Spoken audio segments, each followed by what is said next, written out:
সুপ্রিয় দর্শক, সবাইকে স্বাগত জানাচ্ছি আজকের সম্পাদকীয়তে। আমাদের আজকের বিষয়ের শিরোনাম রাজনীতির 3D 7 নভেম্বর। আর এই নিয়ে আলোচনার জন্য আমাদের স্টুডিওতে আমন্ত্রণ জানিয়েছি, আমার ডান দিক থেকে পরিচয় করে দিচ্ছি, রয়েছেন অধ্যাপক ডক্টর আবু সাঈদ, রাজনীতিবিদ ও সাবেক তথ্য প্রতিমন্ত্রী। রয়েছেন অধ্যাপক ডক্টর সৈয়দ আনোয়ার হোসেন, ঢাকা বিশ্ববিদ্যালয়ের ইতিহাস বিভাগের অধ্যাপক। এবং রয়েছেন লেখক ও গবেষক জনাব মহিউদ্দিন আহমেদ। আপনাদের তিনজনকে স্বাগত জানাচ্ছি আজকে আমাদের আলোচনা অনুষ্ঠানে। দর্শক, জানিয়ে রাখি আমাদের আলোচনায় আপনি অংশ নিতে পারবেন, এজন্য আপনাকে ফোন করতে হবে। আপনারা যে নম্বরগুলো পর্দায় দেখতে পাবেন সেই নম্বরে, এছাড়াও ফেসবুক অথবা SMS এর মাধ্যমে আপনাদের মন্তব্য সরাসরি অনুষ্ঠানে পাঠাতে পারবেন। আলোচনা শুরু করার আগে এখন পর্যন্ত যে শিরোনামগুলো আছে সেগুলো আমরা একটু দেখে নিই। বিমানবন্দরে হামলাকারী শিহাবের আসল পরিচয় নিশ্চিত করতে পারেনি তদন্তকারীরা। নিরাপত্তা নিয়ে শঙ্কার কিছু নেই বলছেন বিশ্লেষকরা, তবে আরও কড়াকড়ি আরোপের তাগিদ। ব্রাহ্মণবাড়িয়ার নাসিরনগরে হামলার ঘটনায় প্রথম দফায় গ্রেফতার 8 জন, 3 দিন করে রিমান্ডে। সেক্টর কমান্ডার্স ফোরামের ঘটনাস্থল পরিদর্শন।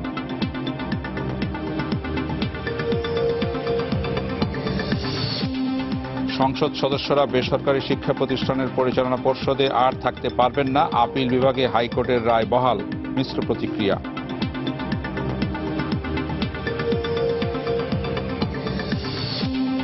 7ই নভেম্বর উপলক্ষে জিয়ার সমাধিতে ফুল দিয়ে শ্রদ্ধা জানালেন বেগম জিয়া। ভিন্ন ভিন্ন আঙ্গিকে দিনটি পালন করছে বিভিন্ন রাজনৈতিক দল।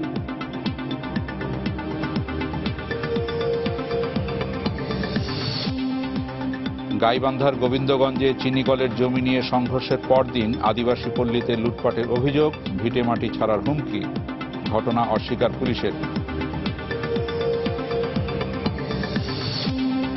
এবং মার্কিন প্রেসিডেন্ট নির্বাচনে ভোট গ্রহণ মঙ্গলবার, আল কায়দার হুমকির পর নিরাপত্তা জোরদার। যেই জয়ী হোক বাংলাদেশের সঙ্গে সম্পর্কে প্রভাব পড়বে না বললেন বার্নিকাট।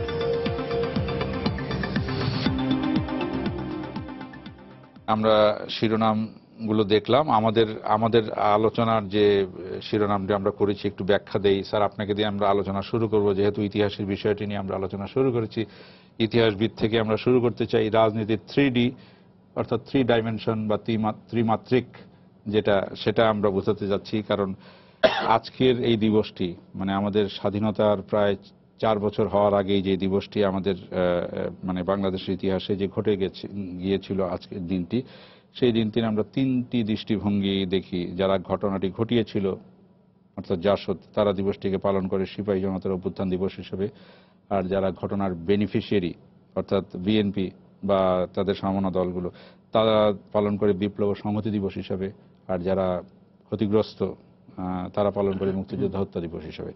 এই যে 3 ভাবে দেখা একটি ইতিহাসের একটি দিককে, ইতিহাসবিদ হিসাবে এই বিষয়টি আপনি কিভাবে দেখছেন?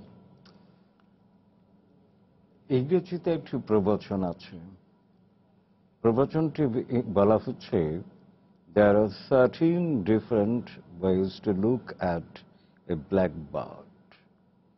একটা কালো পাখিকে দেখবার জন্য 13টি দৃষ্টিকোণ আছে। আমরা দেখেছি ইতিহাসে যখনই কোনো ঘটনা ঘটে, সেই ঘটনার ব্যাখ্যা বিশ্লেষণ সমকালীন ক্ষেত্রেও আমরা দেখেছি ভিন্নতা আছে। পরবর্তীকালীন সময় যখন পেছন ফিরে তাকিয়ে ব্যাখ্যা বিশ্লেষণ করা হয়, তখনও ভিন্নতা থেকে যায় আর কি। এটা অত্যন্ত স্বাভাবিক।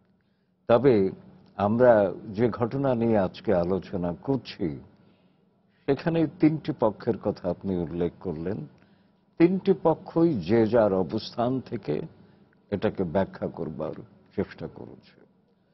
আমরা জানি যে 7ই নভেম্বরের ঘটনার প্রেক্ষাপট তো শুরু হয়েছে 15ই আগস্ট থেকে। এই জন্যে যে 15ই আগস্ট বাংলাদেশের রাজনীতিতে সর্বপ্রথম সামরিক বাহিনীর আনাগোনা শুরু হলো। প্রসঙ্গক্রমে একটি কথা মনে পড়ছে, 71-এ যখন মুক্তিযুদ্ধ চলমান, সেই সময় বিচারপতি আবু সাঈদ চৌধুরীর সঙ্গে শ্রীমতী ইন্দিরা গান্ধীর কিছু আলাপচারিতা হয়েছিল। তার একটি পর্যায়ে শ্রীমতী গান্ধী বিচারপতি চৌধুরীকে বলেছিলেন, দেখুন, আর যাই হোক, আপনাদের দেশ স্বাধীন বাংলাদেশে যেন কোনোদিন সামরিক শাসন না হয় সেটা খেয়াল রাখবেন।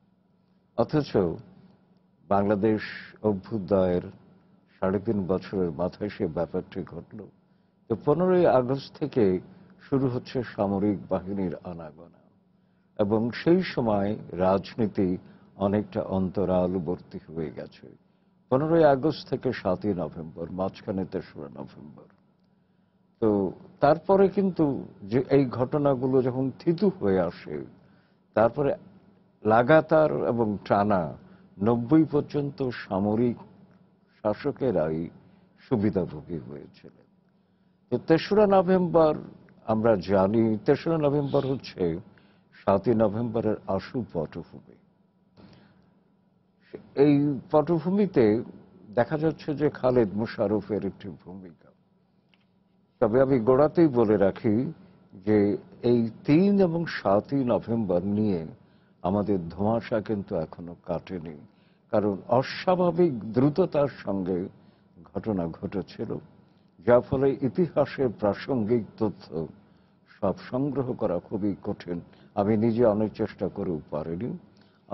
বিচ্ছিন্ন বিক্ষিপ্ত নানাবিধ তথ্য আছে।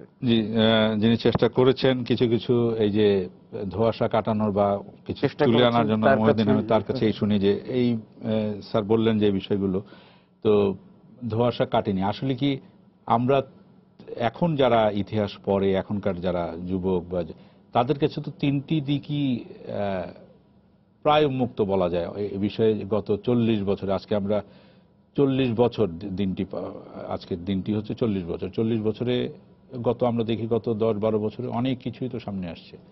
কি বলুন আপনি? ধন্যবাদ। আসলে ধোঁয়াশা কাটানোটা ডিপেন্ড করে আমাদের উপরেই। আমরা কতটুকু অবজেক্টিভলি জিনিসটাকে দেখব, বিশ্লেষণ করব এবং সত্যটাকে উদ্ঘাটন করব। কিন্তু আমরা কিন্তু অধিকাংশ সময় আমরা দেখি আমরা সত্যের মুখোমুখি হতে চাই না।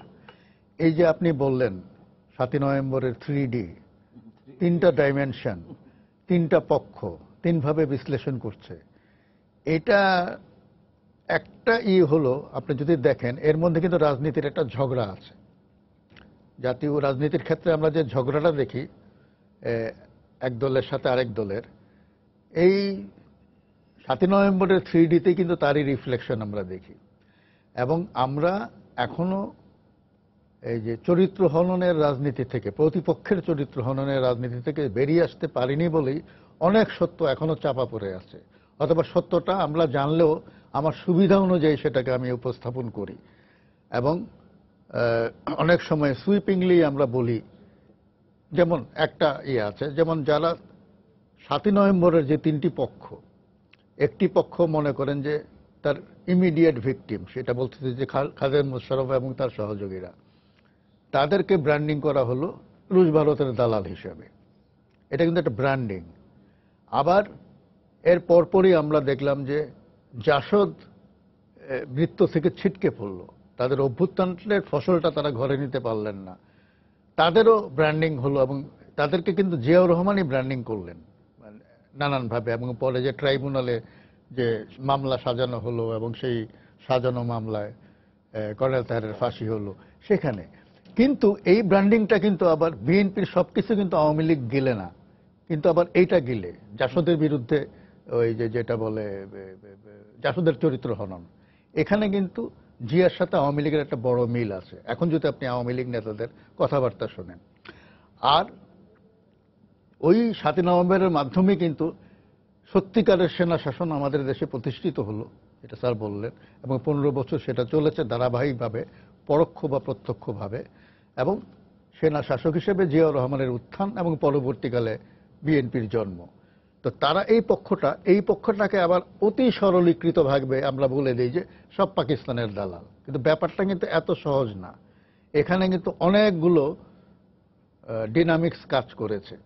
এবং ওই সময়ে যে রাষ্ট্র ক্ষমতা কেন্দ্রিক যে লড়াইটা বিভিন্ন সেনাবাহিনীর বিভিন্ন গোষ্ঠীর মধ্যে এবং বিভিন্ন রাজনৈতিক দলের মধ্যে, এইটাকে বুঝতে হলে আমাদেরকে আবেগটাকে বাদ দিয়ে তথ্য এবং যুক্তির পথে হাঁটতে হবে। তথ্য যুক্তির পথে হাঁটতে হবে। আমি আমি একজন যখন ইতিহাস পাঠ করতে গিয়ে আমি যখন ঘটনা ঘটলো বা 76-এ ফাঁসি হলো কর্নেল তাহেরের, পরবর্তীতে ধরেন 2 বছর পরে যে কর্নেল তাহেরের সেই ফাঁসির মঞ্চে যাওয়ার আগে বই জাসদ থেকে প্রকাশিত হলো, সেটা পড়ে কর্নেল তাহেরের প্রতি এক ধরনের এখন ইতিহাস পড়ে এখন যদি আমি তো কর্নেল তাহেরকে যদি মনে করতে চাই যে সেনাবাহিনীতে যে রাজনীতি ঢোকানো, সেটার জন্য যদি দায়ী করি, আপনি কি বলবেন? সেনাবাহিনীর মধ্যে রাজনীতি ঢুকেছে 71 সালে।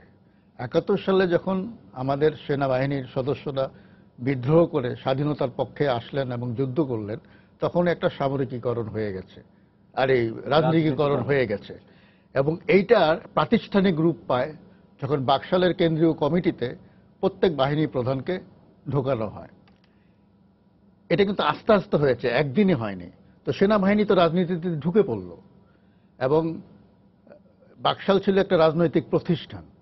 তো সুতরাং এটার হয়তো অন্য কোনো উদ্দেশ্য থাকতে পারে তাদেরকে ঢোকানোর জন্য, কিন্তু তারা তো রাজনীতিতে সরাসরি সম্পৃক্ত হলেন। এখন জাসদ যে বক্তব্যটা নিয়ে সেনাবাহিনীর মধ্যে সংগঠন করেছে এই সিপাহীদের মধ্যে, তাদের তো বক্তব্যটা ছিল খুব স্পষ্ট, এটা তো কোনো লুকোনো ব্যাপার ছিল না। এটা 72 সাল থেকেই তারা বলে আসছে, আমাদের মতন একটি দেশে প্রথাগত স্ট্যান্ডিং সেনাবাহিনীর প্রয়োজন নেই, আমরা চাই পিপলস আর্মি, গণবাহিনী। তো সুতরাং সেই লক্ষ্যে তারা কাজ করেছে। আমার এখানে প্রশ্নটা হলো, বাংলাদেশের মতো একটা যুদ্ধ বিধ্বস্ত পশ্চাৎপদ দরিদ্র দেশে এই ধরনের সেনাবাহিনী পাকিস্তানি আমলের কাঠামোয় নৌবাহিনী, বিমান বাহিনী এবং স্থলবাহিনী রাখার কি যুক্তিকতা থাকতে পারে? জি, আমি সাইদ ভাই আপনার কাছে আসবো মহিউদ্দিন ভাইয়ের এই বিষয়টি নিয়েই, যে প্রথাগত সেনাবাহিনী রাখার বিরুদ্ধ করতে গিয়েই এই বিষয়টি এসছে। এই বিষয় এইভাবে কি আপনি দেখবেন? না, বিষয়টা ঠিক এইভাবে না। এটা একটা ধারণা ছিল কর্নেল তাহের এবং জাসদের, সেটা হলো যেমন বঙ্গবন্ধুর ছিল পিপুলস আর্মি করার, অনুরূপভাবে জাসদও চেয়েছিল যে উৎপাদনশীলতার সঙ্গে সম্পর্কিত একটা সেনাবাহিনী, যেটা বঙ্গবন্ধু চেয়েছিলেন।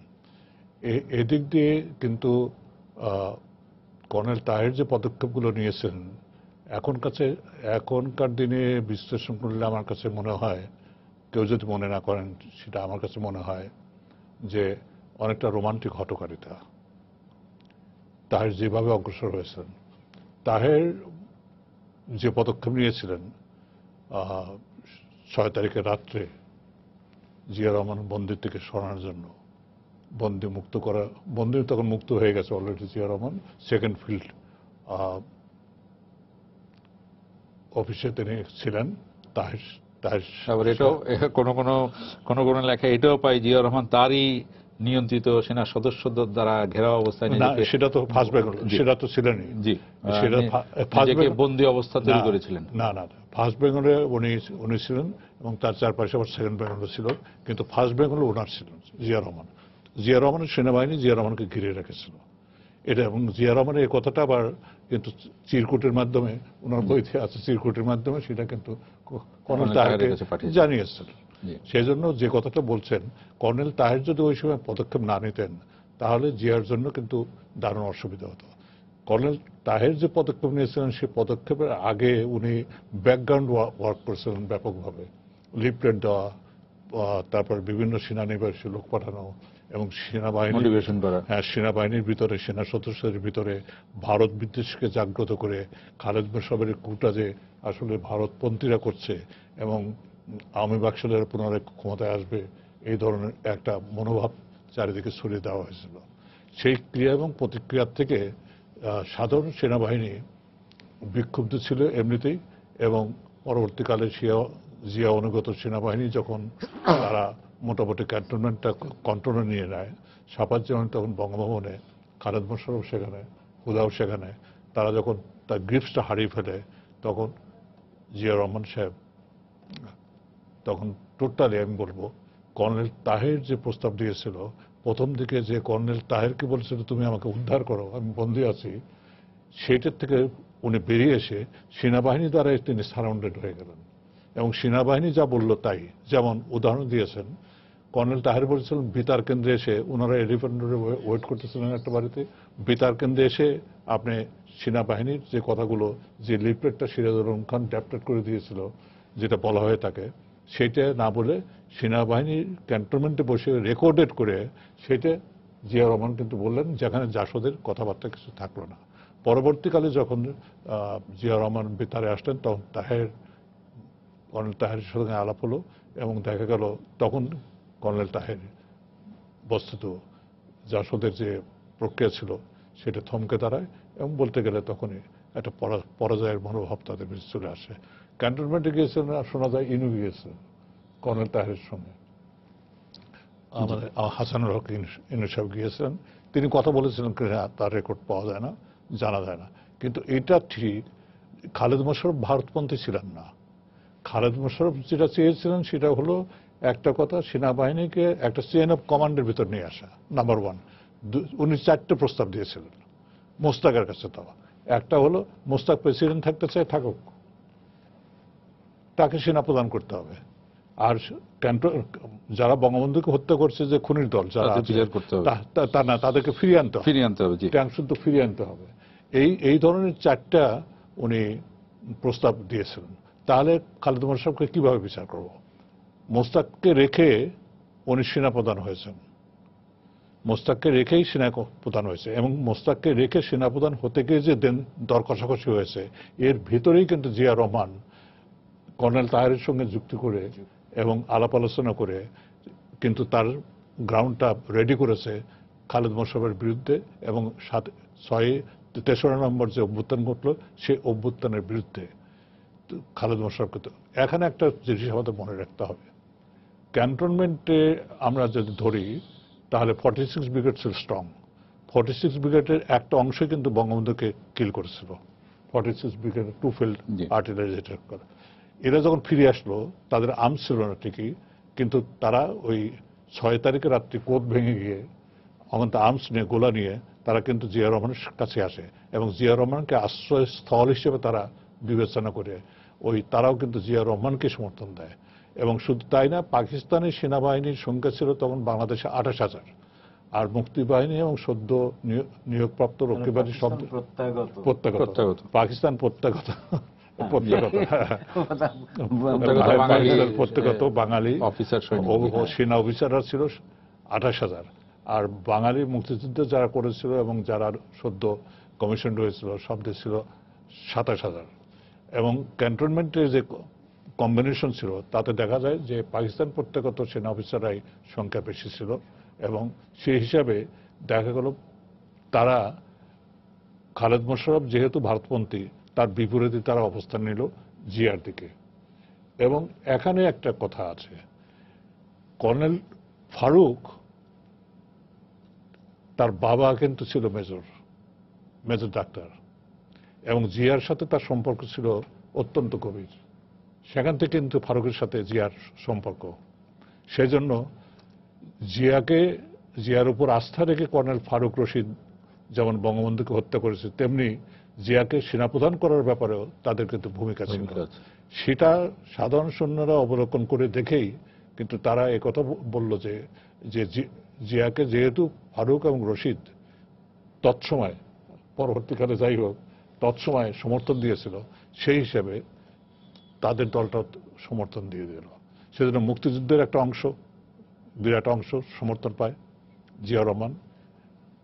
পাকিস্তান প্রত্যাগত সেনাবাহিনী যারা ছিল, সেনা সদস্যরা ছিল, তাদের সমর্থন পায় এবং তার সাথে সাথে মুক্তিবাহিনীর ওই 2nd ফিল্ড আর্টিলারি কামান এবং ট্যাঙ্ক বাহিনী ছিল, তারা সমর্থন পায়। এর ফলে দেখা গেল যে জিয়া রহমান সামরিক দিক থেকে শক্তিশালী হয়েছে। তখন কিন্তু তাহেরের সমস্ত পরিকল্পনা সবকিছুকে জিয়া তোয়াক্কা করে নাই এবং তাহের অতি তাড়াতাড়ি করে এই ঘটনাগুলো করার জন্য বার্গেনিং করার সময় পায়নি যে কি হবে কি হবে না হবে। একটা কথা আমি বলি, বঙ্গবন্ধু স্বাধীনতার প্রতীক ছিলেন এবং তিনি ছিলেন বিশাল বড় বৃক্ষের মতো এবং আশ্রয়স্থল। তাকে সরিয়ে দেওয়ার ফলে এই যে সেনাবাহিনীর ভিতরে যে ঝামেলাগুলো তৈরি হয়েছে, এই ঝামেলাগুলো কিন্তু অনেক আগের থেকে ছিল, যেমন মহিউদ্দিন ভাই বলেছেন, যেমন আগের থেকে ছিল। এটা বিশেষ করে 73-এর পর থেকে 74 পুরো কালটা ধরেই এই বিপ্লবী সৈনিক সংস্থা, তারপরে জিয়া 2 দিকে হাত রেখেছেন। সাফাজ্জামানের গায়েও হাত রেখেছেন, রশিদের গায়েও হাত রেখেছেন। দুই দিকে হাত থেকে উনি একটা ব্যালেন্সিং একটা অবস্থায় নিয়ে এসেছিলেন। তার একটা লক্ষ্য ছিল যে এদেশের প্রেসিডেন্ট হওয়া, সেনাপ্রধান হওয়া, প্রথমে সেনাপ্রধান হওয়া, আমি স্যারের কাছে আসি যে এই যে দিনটিকে জাসদ যেভাবে পালন করে, আমরা জাসদের ইয়ের কথাতে আসি যে সিপাহী জনতার অভ্যুত্থান বলে, আসলে কি আমরা বাস্তবে ইতিহাসে কি দেখি এখানে জনতা কি আছে না সিপাহী এবং জাসদের কিছু নেতাকর্মী? সিপাহী জনতার অভ্যুত্থান কথাটা বলতে গিয়ে অনেকটা সরলীকরণ করি, একটু পেছনের পটভূমি লক্ষ্য করতে হবে। কর্নেল তাহেরের নেতৃত্বে জাসদ সেনাবাহিনীর মধ্যে যে তৎপরতা শুরু করেছিল তার একটি ফসল হচ্ছে একটি সংগঠন, যদিও গোপন বিপ্লবী সৈনিক সংস্থা। এই সৈনিক সংস্থা সাধারণ সৈনিকদের মধ্যে কার্যকর ছিল, আর তাদের একটা দাবিনামা তৈরি করা হয়েছিল চমৎকার 12টি দফা, এবং 12টি দফার মধ্য দিয়ে বাংলাদেশ সেনাবাহিনীর গঠন কাঠামো এবং চরিত্র সব বদলে দেবার একটা প্রতিশ্রুতি ছিল।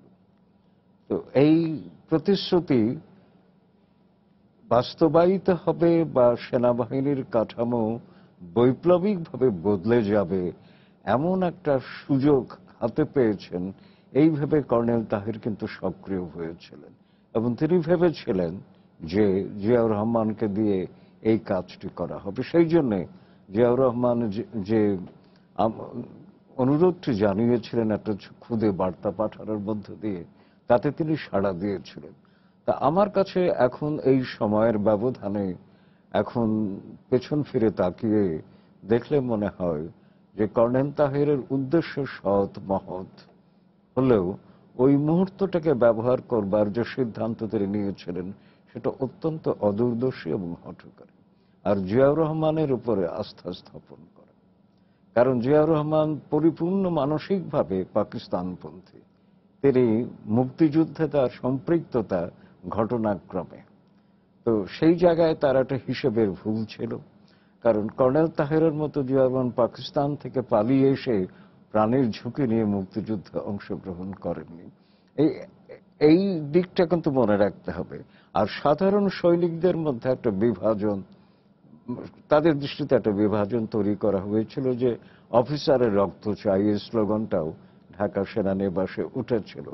তো সাধারণ সৈনিকরা ক্যান্টনমেন্ট থেকে বেরিয়ে আসে, বেরিয়ে এসে ট্রাকে করে স্লোগান দিয়েছে সিপাহী জনতা ভাই ভাই। তো তখন কিন্তু জনগণের একটা তাৎক্ষণিক প্রতিক্রিয়ায় এর সঙ্গে যুক্ত হয়েছে বা সম্পৃক্ত হয়েছে, কিন্তু এটা কদিনের জন্য বা কতক্ষণের জন্য। জিয়াউর রহমান মুক্ত হয়ে স্বরূপে যখন আবির্ভূত হলেন তখন সেনাবাহিনী পুরনো কাঠামোতে ফিরে গেল। সিপাহী জনতা সেই সংহতি বোধটি বা অভ্যুত্থানটি আমরা দেখলাম না। অর্থাৎ এটা আনফিনিশড একটা অভ্যুত্থান বলা যায়, অপরিপূর্ণ বা অসমাপ্ত। যেমন করে লরেন্স লিপসুজ বই লিখেছিলেন বাংলাদেশ অ্যান আনফিনিশড রেভলিউশন, আর কি জাসদের কথাই বলেছেন। তো সেই জন্যে এটাকে আমি পরিপূর্ণভাবে সিপাহী জনতার অভ্যুত্থান বলতে পারছি না তথ্যের ভিত্তিতে। সিপাহীদের অভ্যুত্থান হয়েছিল, কিন্তু কোন লক্ষ্যে? কি 12 দফা দাবি বাস্তবায়নের লক্ষ্যে? তাদের মধ্যে হয়তো ছিল অনেকটা ভাষা ধারণা, কিন্তু কোন কর্তৃপক্ষকে টার্গেট করে এই অভ্যুত্থান সেটা তো পরিষ্কার নয়। একটা তাৎক্ষণিক বা স্বতঃস্ফূর্ত একটা বিস্ফোরণের মতো হয়েছিল, এর বাইরে তেমন কিছু একটা হয়নি। এটা কিন্তু সুসংবদ্ধ নয়। প্রত্যক্ষদর্শী হিসেবে 1 মিনিট আমি একটা কথা বলে দিই। সাজু বললেন এটাই। ওই দিন রাত 8টার দিকে আমি টেলিফোন পেলাম শেরেবাংলা থেকে, আমার এক আত্মীয়, উনি মেজর, বললেন যে প্রচন্ড গন্ডগোল হওয়ার সম্ভাবনা আছে। আমি তখন পাবনা জেলা গভর্নর, বললেন যে আপনি সরে যান, বাসা থেকে সরে যান। আমি সরে কোথায় গেলাম? যে মনিরুজ্জামান সাহেব, তালুকদার মনিরুজ্জামান সাহেবের বাসায় গেলাম। উনি আমার আত্মীয়, তো ওনার পাশে আমি আশ্রয় নিলাম। ওখান থেকে দেখলাম 12টা 1 মিনিটে যখন ক্যান্টনমেন্টে গোলাগুলি শুরু হলো, তখন ছাত্ররা, আর বিশেষ করে জাসদের ছাত্ররা বিভিন্ন ক্যান্টনমেন্ট বিভিন্ন হল থেকে যে বেরোচ্ছে, সংখ্যা যে বেশি তা না, স্লোগানের যে জোর আছে তাও না, এবং আমি গভীরভাবে লক্ষ্য করলাম যে এর সাথে কিভাবে সংযুক্ত হয়, এবং এরাই পরবর্তীকালে কিন্তু বেতার কেন্দ্রে যায়, বেতার কেন্দ্রে যায়, বেতার কেন্দ্র প্রোটেক্ট করে। সেখানে আমি কিন্তু জনতাকে দেখে নিই। সেই জন্য জনতার যে কথা, আসলে জাসদের প্ল্যান ছিল এটা, যে গণবাহিনী এবং বিপ্লবী সৈনিক সংস্থা এই বিপ্লবটা করবে, আর ফ্লাডেড করবে জাসদের কর্মী বাহিনী দিয়ে সব জায়গাতে নিয়ে এসে সেইভাবে ডিরেকশন গেছিল। এটা অভ্যুত্থানটা আমরা একটু 8 তারিখে, বর্তমানে আসি। 7 তারিখ আগে হওয়ার পরে বর্তমানে জাসদ ফেল করে গেল। যে জিনিসটা হচ্ছে যে জাসদের সেই 75 সালের ভূমিকা, এই জাসদের 75 সালের ভূমিকা এখন যখন রাজনীতিতে জাসদ আছে, ক্ষমতার অংশীদার তারা, এখন সেই 75-এর 7ই নভেম্বরের অনেক কিছুই তারা এগুলি নিয়ে ঠিক আলোচনা করতে চায় না বা একটা ঢেকে রাখতে চায়। কি বলবেন আপনি? না, এটা তো সময়ের সাথে সাথে তো রাজনীতি পাল্টে গেছে। এখন জাসদ এখন সাংবিধানিক রাজনীতি করে, সংসদীয় গণতন্ত্রের রাজনীতি তারা মানে করে। তখন প্রথাগত রাজনীতির বিরোধী ছিল, এখন প্রথাগত কিন্তু রাজনীতি করে। জাসদ যেটা 73-74 সাল থেকে যে সশস্ত্র ধারার রাজনীতিটা শুরু করেছিল, তাতে লক্ষ্য ছিল একটা বিপ্লব, তারা বলতো সমাজতান্ত্রিক বিপ্লব। এখন সমাজতান্ত্রিক বিপ্লব অন্যান্য দেশে কিভাবে হয়েছে আমরা যতটুকু জানি, একেবারে মানে হাক ডাক করে একটা ব্লু প্রিন্ট বানিয়ে এভাবে হয়তো হয় না কখনো। জাসদের ওই সময়ের কার্যক্রমগুলো আপনি দেখবেন, বিশেষ করে 75 সালের নভেম্বর মাসে যদি আমরা দেখি, এটা ওভারওয়েলমিংলি গাইডেড বাই ইনসিডেন্টস, ঘটনাক্রম কিন্তু জাসদকে পরিচালিত করছে। খুব একটা পূর্ব পরিকল্পনা নিয়ে এটা হয় না। হ্যাঁ, না তো এক একটা ঘটনা ঘটেছে, জাসদ রেসপন্ড করেছে। এই রেসপন্সের জন্য যে পরিমাণ প্রস্তুতি বা সক্ষমতা দরকার ছিল এবং যে পরিমাণ জনসম্পৃক্ততার দরকার ছিল, সেটা ঘটেনি বলেই তো এই অভ্যুত্থানের ফসল জাসদ ঘরে তুলতে পারেনি, অন্য হাতে চলে গেছে। তো এখন মুশকিল হলো কি, এই 40 বছর পরে আমরা হয়তো এটার একটা অ্যানাটমি করে বলতে পারবো যে জাসদের এইটা করা ঠিক হয় নাই, ওইটা করা ঠিক হয় নাই, বা সাইদ ভাই যেটা বললেন রোমান্টিক ইয়েটা। তো বিপ্লব তো প্রত্যেক সমাজে রোমান্টিকরাই করে, রোবটরা করে না। এটা আমাদেরকে বুঝতে হবে। তারুণ্য, রোমান্টিকতা, স্বপ্ন, এই জিনিসগুলো কাজ করে। রোমান্টিকতার কোনো স্কোপ না, রোমান্টিকতা হচ্ছে বিপ্লবী রোমান্টিকতার কথা আমরা বলি। এবার মুক্তিযুদ্ধের মধ্যে ওইগুলো ছিল। আমাদের মুক্তিযুদ্ধের যারা মুক্তিযুদ্ধ করেছেন তারাও কিন্তু এটা তারুণ্য, স্বপ্ন, রোমান্টিকতা, অ্যাডভেঞ্চারিজম সবই কাজ করেছে এর মধ্যে। মেকানিক্যালি এগুলো হয় না। তো সুতরাং এটা বলতে পারেন যে 71 সালে যেমন একটা জনযুদ্ধ হয়েছে, সাধারণ মানুষের সম্পৃক্ত হয়েছেন, কে নেতা কোথায় আছেন এগুলো খেয়াল করে নাই, মানুষ ঝাঁপিয়ে পড়েছে। 75 সালে যে জিনিসটা হয়েছে, 75 তার 71 না, 75-এ তার জনযুদ্ধ করা সম্ভব না, সেটা একটা পলিটিক্যাল ওয়ার ছিল। পলিটিক্যাল ওয়ার, ওই সময়ে যারা বিবদমান পক্ষ ছিল তাদের মধ্যে কারোরই জনসম্পৃক্ততা ছিল না। তখন ক্ষমতার ভিত্তিটা অলরেডি তৈরি হয়ে গেছে সেনা ছাউনিগুলোর মধ্যে। তো সেনা ছাউনি যারা নিয়ন্ত্রণ করেন, ক্ষমতা তাদের হাতে। আলটিমেটলি আমরা দেখলাম যে সেনানিবাসগুলি যে গোষ্ঠীর নিয়ন্ত্রণে গেল, তাদেরই 7ই নভেম্বরে উত্থান হলো। আমি একটা কথা বলতে চাই যে সামরিক বাহিনীর আমলে, সামরিক সরকারগুলোর আমলে কর্নেল তাহেরের 75 সালের জিয়া রহমান যখন কর্নেল তাহেরকে ফাঁসি দিলেন, কর্নেল তাহেরের যেই ইমেজ বা যা ছিল ভূমিকা নিয়ে, যেই তরুণ সমাজের মধ্যে যে বিষয়টি ছিল, যেই আবেগটা ছিল, পরবর্তীতে আপনারা যারা যখন বিভিন্ন বই বেরোতে থাকলো, বিভিন্ন ইতিহাস লেখা হতে থাকলো, এখন কিন্তু আমরা দেখি বিভিন্ন ইয়েতে প্রশ্ন আসে যে কর্নেল তাহের কি তখন ঠিক কাজটি করেছিলেন? অস্ত্র বিতরণ করা, সেনাবাহিনীর মধ্যে রাজনীতি ঢোকানো, এই প্রশ্নগুলো আসে। না, আমি তো বললাম যে সেনাবাহিনীর তো রাজনীতিকরণ শুরু হয়ে গিয়েছিল। এখন কথা হচ্ছে যে আপনি সংবিধানের ধারা অনুযায়ী যদি আপনি চিন্তা করেন, তাহলে আপনি বলতে পারেন সবগুলি অনুচিত কাজ, অবৈধ কাজ। কিন্তু এই যে যারা বিপ্লবী রাজনীতি করেন পৃথিবীর সব দেশে, তারা তো সংবিধান মেনে এগুলো করেন না।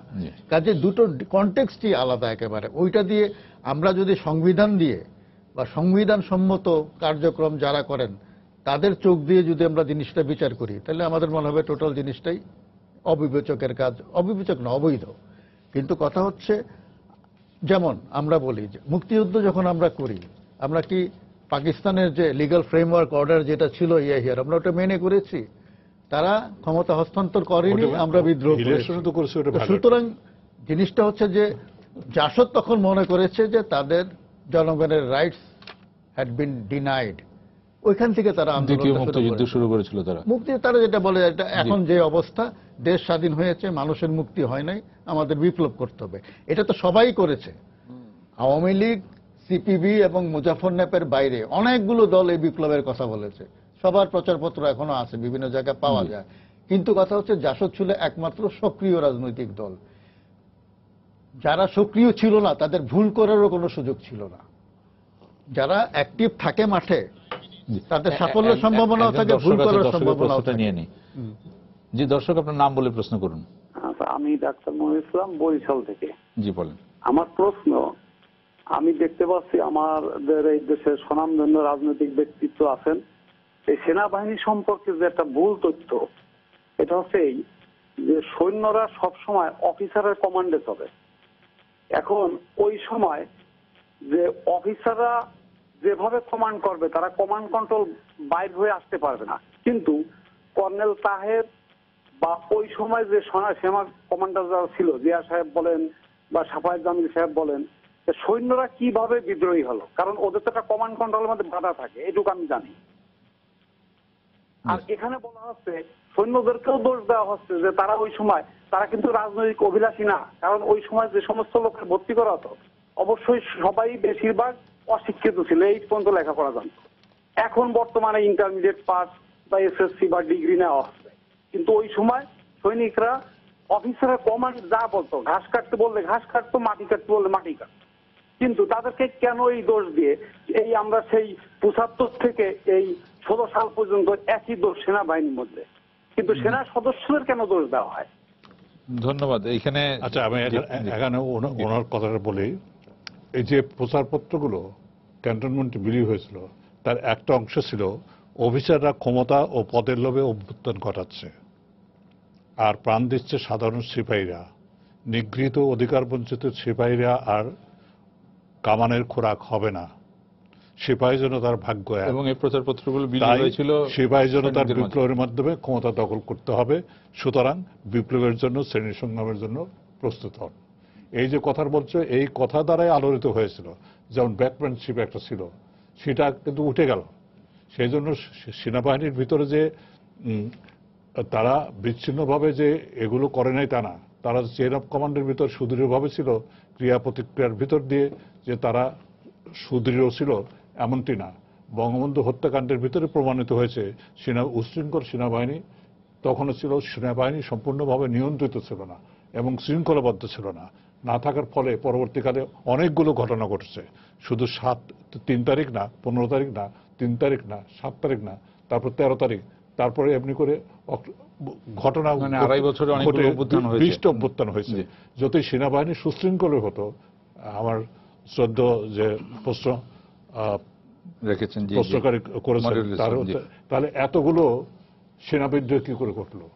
যদি তারা অফিসারদের কথাই শুনবে। অফিসার তারা অর্ডার দেয় নাই, তখন তারা বেরিয়ে পড়েছে। আমরা যে কথা আমি আর একটা কথা বলবো, রোমান্টিক যে কথাটা বলছি, রোমান্টিক আমি এই অর্থ বলছি, গণবিচ্ছিন্ন সশস্ত্র যুদ্ধ করতে যাচ্ছে আমি, সেখানে গণবিচ্ছিন্নতা যে চিন্তা এবং কল্পনা প্রসূত, সেটাই রোমান্টিকতা। আর রোমান্টিকতার মূল উপজীব্য ছিল এখানে যতটা সমাজ বিপ্লব, তার সে ভারত বিদ্বেষটা বেশি কাজ করেছে, যে ভারত আমাদের সব নিয়ে গেছে এবং ভারত বিদ্বেষ থেকে এই কাজগুলো ঘটেছে এবং ভারত বিদ্বেষটা এখানে ভারত বিদ্বেষটা তৈরি করা হয়েছিল, তৈরি করেছে। এবং এর পিছনে আরো বলি, এর পিছনে সবচেয়ে তাহের যেমন তার সৈনিক সংস্থা যেমন কাজ করেছিল, সাংবাদিকদের ভিতরে এক ভদ্রলোক, তার নামটা বলি, আতিকুল আলম। উনি বঙ্গবন্ধু যখন কারাগারে ছিলেন পাকিস্তানের, তখন তিনি সাক্ষী দিয়েছিলেন, মানে সাংবাদিকদের ভিতরে একমাত্র তিনি সাক্ষী দিয়েছিলেন বঙ্গবন্ধুর বিরুদ্ধে। তারপরে উনি যখন দেশে আনলেন, কোলাবরেটর অ্যাক্টে ওনার 2 বছর জেল হয়েছিল। তারপর বেরিয়ে এসেই উনি ভারত বিরোধী কর্মকাণ্ড শুরু করলেন এবং হলিডে পেপার উনি এই বিপ্লবীর পরে 7ই নভেম্বর পরে লিখলেন বাংলাদেশ উইন্স ফ্রিডম, এ কথা লিখে দিলেন। তার মানে কি, ভারত বিদ্বেষকে এমন ভাবে প্রচার করা হয়েছিল যে ভারত এ দেশ নিয়েছে, অথচ ভারতে যে রাষ্ট্রদূত, মার্কিন রাষ্ট্রদূত, সে লিখে পাঠাচ্ছে ওখান থেকে ভারতের এ ধরনের কোনো অভিলাষ নাই। কিন্তু সিএএ আবার বলছে আমরা এখনো মিসেস গান্ধীর মন মানসিকতা বুঝতে পারি না, উনি ঘুমিয়ে আছেন, হয়তো ঘুম থেকে উঠে বলবেন চলো, তখন একটা কিছু হবে। জি, আমরা এখন আমরা স্যার একটু বর্তমানে আসি, আমাদের 5-6 মিনিট বাকি আছে আলোচনার। যে আমরা দেখি যে সেই 75-এর সেই জাসদ এখন ক্ষমতার অংশীদার, এবং এই জাসদকে নিয়ে ক্ষমতাসীন মানে প্রধান ক্ষমতাসীন আওয়ামী লীগ যেটা, এদের মধ্যে মাঝে মধ্যেই নানা রকম কথাবার্তা উঠে, এবং আমরা দেখি যে খুব বেশি দিন আগের কথা না, জুন মাসে তখনকার সাধারণ সম্পাদক, দলের সাধারণ সম্পাদক এই বিষয়ে কথা বলেছেন, এবং এটা নিয়ে বিভিন্ন সময় কথা হয় এবং আওয়ামী লীগের মধ্যে কথা হয়, এবং বলা হয় যে এটার আওয়ামী লীগের খেসারত দিতে হবে, বিভিন্ন সময় কথা বলে। আপনি এই সবগুলো বিষয়কে কিভাবে দেখেন? ঐতিহাসিকভাবে যদি বলি তাহলে আওয়ামী লীগের সাবেক সাধারণ সম্পাদক সরদার শফিউল ইসলাম ইতিহাসেরই পুনরুক্তি করেছেন, ঐতিহাসিক বাস্তবতা। আবার আর একটা দিক থেকে দেখি, রাজনীতির দিক থেকে যদি দেখি, বর্তমান আওয়ামী লীগ নেতৃত্বকে অভিনন্দন জানাতে হবে যে এককালের বৈরী পক্ষকে মিত্র পরিণত করেছেন। না, এটা তো মহিউদ্দিন ভাই বললেন যে হ্যাঁ, জাসদ তখন রাজনীতি ছিল বদলে যায়। প্রথা বিরোধী একটি দল, এখন প্রথাগত একটি দল। তো আওয়ামী লীগ সেই প্রথা বিরোধী একটি দল, তার শত্রু ছিল, এখন প্রথার মধ্যে চলে গেছে।